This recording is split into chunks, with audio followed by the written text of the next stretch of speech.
I dag fejrer vi vores grundlov. Den lov, der sætter rammen for vores frihed, vores rettigheder og vores ansvar som borgere i et demokratisk samfund. Den har båret os gennem generationer, men den er ikke urokkelig. Frihed forsvinder sjældent fra den ene dag til den anden. Nej, den forsvinder langsomt og bid for bid. Frihed for Loke, såvel som for Thor. Det var sådan Grundtvig skrev det. Og han havde fat i noget helt grundlæggende. Frihed er ikke rigtig frihed, hvis den kun gælder for dem, vi er enige med.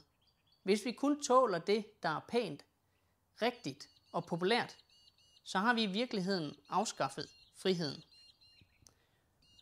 Og det samme det gælder for privatlivet. For hvis vi vil tage friheden fra Loke, så er vi også nødt til at tage den fra Thor. Vi kan ikke lave love, der kun rammer dem, vi ikke kan lide. Masseovervågning, det er et godt eksempel. Når vi overvåger alle for at fange de få, så fratager vi hele samfundet friheden. Også dem, der aldrig har gjort noget forkert.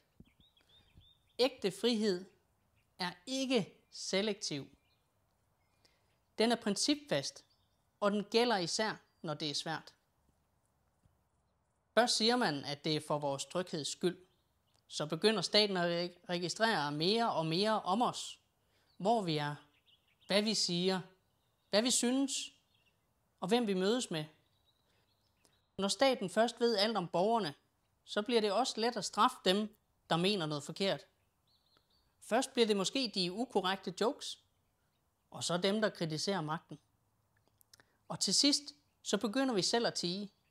Ikke fordi vi skal, men fordi vi ikke tør andet. Faktisk så viser al historik, at vi allerede lægger bånd på os selv, når vi begynder at føle os overvåget. Så tabet af privatliv er også tab af ytringsfrihed i samme åndedrag. Det er sådan, et liberalt demokrati langsomt bliver til noget, der kun ligner et demokrati, men i virkeligheden er et tyrannisk styre. Det sker ikke med vold og revolution, men med logningsbekendtgørelser, overvågningspakker og love, der stempler afviger som trusler mod staten. Vi ser det allerede. En mand med en satirisk hjemmeside er blevet dømt til fængsel. En lov, Koranloven, blev vedtaget for at få en mand til at tie. Og pludselig, så er der ikke længere plads til tosserne. Hverken de sjove, de farlige, eller de bare lidt ubelejlige af dem. Og så smider man endda benzin på bålet ved at sige, at nu vil regeringen give PET adgang til alt. Dine sundhedsdata, sociale medier, dine likes og dine beskeder. Og det her, det er altså ikke science fiction. Det er forslag, der rent faktisk ligger på bordet i dag. Vi har i forvejen massiv overvågning i Danmark, som er blevet dømt ulovligt af EU flere gange. Og alligevel så fortsætter det. I tryghedens navn. Ja, sågar i frihedens navn. Man har til med sat lighedstegn mellem sikkerhed, overvågning og frihed. Men må ikke Grundtvig, han vil vende sig i graven, hvis han kendte til den definition på frihed.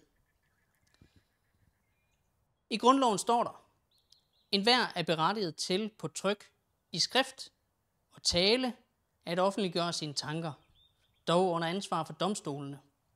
Det vil sige, at staten ikke må censurere på forhånd. Men det vi ser i dag, det er forhåndscensur, forklædt som tryghed. Lov, der forbyder bestemte former for ytringer. Ikke fordi de truer nogen, men fordi de forstyrrer politisk bekvemmelighed. Koranloven, det er som sagt et eksempel.